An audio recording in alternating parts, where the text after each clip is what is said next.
श्री दुर्गा सप्तशती द्वितीय अध्याय। देवताओं के तेज से देवी की उत्पत्ति और महिषासुर की सेना का वध। विनियोग। मध्यम चरित्र के विष्णु ऋषि, महालक्ष्मी देवता, ऊष्णिक छंद, शाकंभरी शक्ति, दुर्गा बीज, वायु तत्व और यजुर्वेद स्वरूप है। श्री महालक्ष्मी की प्रसन्नता के लिए मध्यम चरित्र के पाठ में इसका विनियोग है। ध्यान।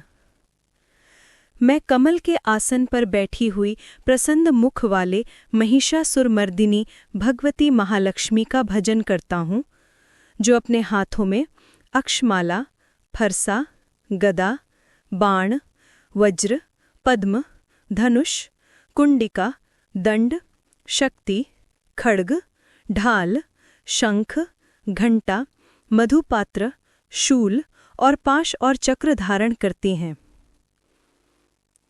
ऋषि कहते हैं, पूर्व काल में देवताओं और असुरों में पूरे 100 वर्षों तक घोर संग्राम हुआ था। उसमें असुरों का स्वामी महिषासुर था और देवताओं के नायक इंद्र थे।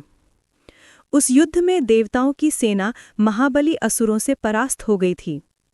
संपूर्ण देवताओं को जीतकर महिषासुर इंद्र बैठ गया।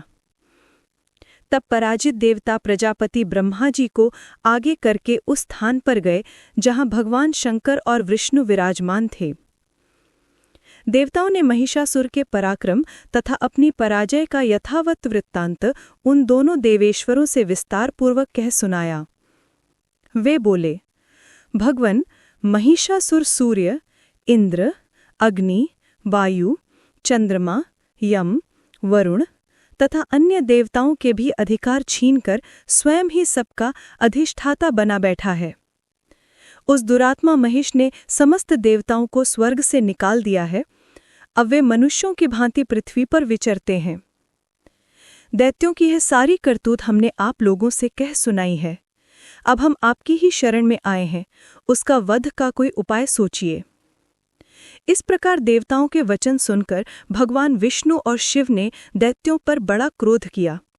उनकी भौहें तन गईं और मुख टेढ़ा हो गया। तब अत्यंत कोप में भरे हुए चक्रपाणी श्री विष्णु के मुख से एक महान तेज प्रकट हुआ। इसी प्रकार ब्रह्मा, शंकर तथा इंद्र आदि अन्यान्य देवताओं के शरीर से भी बड़ा भारी तेज निकला। वह सब मिलकर एक हो गया। महान तेज का वह पुंज जाज्वल्यमान पर्वत सा जान पड़ा। देवताओं ने देखा वहां उसकी ज्वालाएं संपूर्ण दिशाओं में व्याप्त हो रही थीं। संपूर्ण देवताओं के शरीर से प्रकट हुए उस तेज की कहीं तुलना नहीं थी। एकत्रित होने पर वह एक नारी के रूप में परिणत हो गया और अपने प्रकाश से तीनों लोकों में व्याप्त जान पड़ा। भगवान शंकर का जो तेज था, उससे उस देवी का मुख प्रकट हुआ। यमराज के तेज से उसके सिर में बाल निकल आए। श्री विष्णु भगवान के तेज से उसकी भुजाएं उत्पन्न हुईं। चंद्रमा के तेज से दोनों स्तनों का और इंद्र के तेज से मध्य भाग कटी प्रदेश का प्रादुर्भाव हुआ। वरुण के तेज से जंघा और पिंडली तथा पृथ्वी के तेज से नितंब भाग प्रकट हुआ।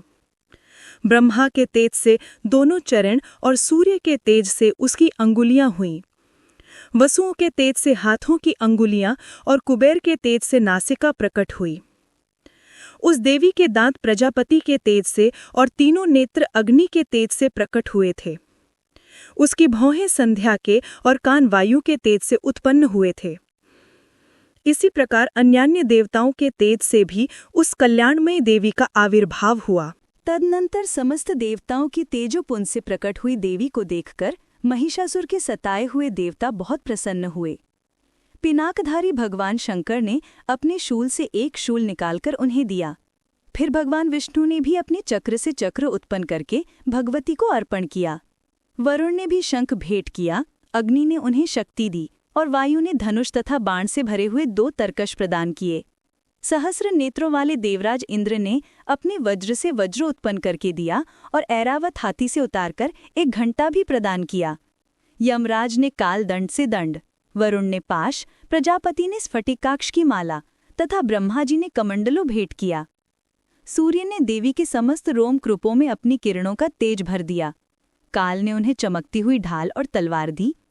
क्षीर समुद्र ने उज्ज्वल हार तथा कभी जीर्ण न होने वाले 2 दिव्य वस्त्र भेंट किए।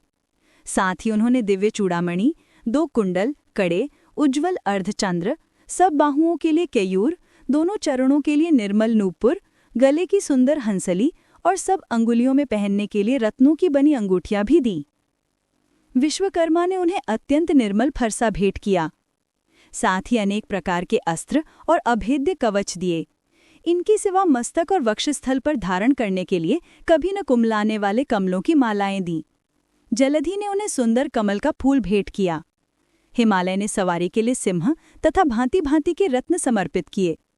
धन अध्यक्ष कुबेर ने मधु से भरा पान पात्र दिया तथा संपूर्ण नागों के राजा शेष, जो इस पृथ्वी को धारण करते हैं, उन्हें बहुमूल्य मणियों से विभूषित नागहार भेंट किया। इसी प्रकार अन्य देवताओं ने भी आभूषण और अस्त्र शस्त्र देकर देवी का सम्मान किया। तत्पश्चात उन्होंने बारंबार अट्टहास पूर्वक उच्च स्वर से गर्जना की।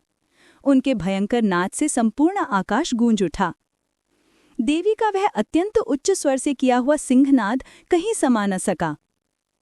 आकाश उसके सामने लघु प्रतीत होने लगा। उससे बड़े जोर की प्रतिध्वनि हुई, जिससे संपूर्ण विश्व में हलचल मच गई और समुद्र कांप उठे। पृथ्वी डोलने लगी और समस्त पर्वत हिलने लगे। उस समय देवताओं ने अत्यंत प्रसन्नता के साथ सिंहवाहिनी भवानी से कहा कि देवी तुम्हारी जय हो। साथ ही महर्षियों ने भक्तिभाव से विनम्र होकर उनका स्तवन किया। संपूर्ण त्रिलोकी को क्षोभग्रस्त देख दैत्यगण अपनी समस्त सेना को कवच आदि से सुसज्जित कर हाथों में हथियार ले सहसा उठकर खड़े हो गए। उस समय महिषासुर ने बड़े क्रोध में आकर कहा, आह, ये क्या हो रहा है? फिर वे संपूर्ण असुरों से घिरकर उस सिंहनाद की ओर लक्ष्य करके दौड़ा और आगे पहुंचकर उसने देवी को देखा, जो अपनी प्रभा से तीनों लोकों को प्रकाशित कर रही थीं। उनके चरणों के भार से पृथ्वी दबी जा रही थी, माथे के मुकुट से आकाश में रेखा से खिंच रही थी तथा वे अपने धनुष की टंकार से 7 पातालों को क्षुब्ध किए देती थीं। देवी अपने हजारों भुजाओं से संपूर्ण दिशाओं को आच्छादित करके खड़ी थीं। तदनंतर उनके साथ दैत्यों का युद्ध छिड़ गया। नाना प्रकार के अस्त्र शस्त्रों के प्रहार से संपूर्ण दिशाएं उद्भासित होने लगीं। चिक्षुर नामक महान असुर महिषासुर का सेनानायक था। वह देवी के साथ युद्ध करने लगा। अन्य दैत्यों की चतुरंगिणी सेना लेकर चामर भी लड़ने लगा। 60,000 रथियों के साथ आकर उद्ग्रग नामक महादैत्य ने लोहा लिया। 1 करोड़ रथियों को साथ लेकर महाहनु नामक दैत्य युद्ध करने लगा। जिसके रोएं तलवार के समान तीखे थे, वह असिलोमा नामक महादैत्य 5 करोड़ रथी सैनिकों सहित युद्ध में आ डटा। 60 लाख रथियों से घिरा हुआ बाष्कल नामक दैत्य भी उस युद्ध भूमि में लड़ने लगा। परिवारित नामक राक्षस हाथी सवार और घुड़सवारों के अनेक दलों तथा 1 करोड़ रथियों की सेना लेकर युद्ध करने लगा। बिडाल नामक दैत्य 5 अरब रथियों से घिरकर लोहा लेने लगा। इनके अतिरिक्त और भी हजारों महादैत्य रथ, हाथी और घोड़ों की सेना साथ लेकर वहां देवी के साथ युद्ध करने लगे। स्वयं महिषासुर उस रणभूमि में कोटि-कोटि सहस्र रथ, हाथी और घोड़ों की सेना से घिरा हुआ खड़ा था। वे दैत्य देवी के साथ तोमर, भिंडीपाल, शक्ति, मूसल, खड्ग, परशु और पट्टिश आदि अस्त्र शस्त्रों का प्रहार करते हुए युद्ध कर रहे थे। कुछ दैत्यों ने उन पर शक्ति का प्रहार किया, कुछ लोगों ने पाश फेंके तथा कुछ दूसरे दैत्यों ने खड्ग प्रहार करके देवी को मार डालने का उद्योग किया। देवी ने भी क्रोध में भरकर खेल खेल में ही अपने अस्त्र शस्त्रों की वर्षा करके दैत्यों के वे समस्त अस्त्र शस्त्र काट डाले। उनके मुख पर परिश्रम या थकावट का रंच मात्र भी चिन्ह नहीं था। देवता और ऋषि उनकी स्तुति करते थे और वे भगवती परमेश्वरी दैत्यों के शरीरों पर अस्त्र शस्त्रों की वर्षा करती रहीं। देवी का वाहन सिंह भी क्रोध में भरकर गर्दन के बालों को हिला हिलाकर जोर जोर से गरजना करता हुआ असुरों की सेना में इस प्रकार विचरने लगा, मानो बनों में दावानल फैल रहा हो। रणभूमि में दैत्यों के साथ युद्ध करती हुई अंबिका देवी ने जितने निश्वास छोड़े, वे सभी तत्काल सैकड़ों हजारों गणों के रूप में प्रकट हो गए और परशु, भिंडीपाल, खड्ग तथा पट्टिश आदि अस्त्रों द्वारा असुरों का सामना करने लगे। देवी की शक्ति से बढ़े हुए वे गण असुरों का नाश करते हुए नगाड़ा और शंख आदि बाजे बजाने लगे। उस संग्राम महोत्सव में कितने ही गण मृदंग बजा रहे थे। तदनंतर देवी ने त्रिशूल से, गदा से, शक्ति की वर्षा से और खड्ग आदि आदि से सैकड़ों महादैत्यों का संहार कर डाला। कितनों को घंटे के भयंकर नाद से मूर्छित करके मार गिराया। बहुतेले दैत्यों को पाश से बांधकर धरती पर घसीटा। कितने ही दैत्य उनकी तीखी तलवार की मार से दो दो टुकड़े हो गए। कितने ही गदा की चोट से घायल होकर धरती पर सो गए। कितने मूसल की मार से अत्यंत आहत होकर रक्त वमन करने लगे। कुछ दैत्य शूल से छाती फट जाने के कारण पृथ्वी पर ढेर हो गए।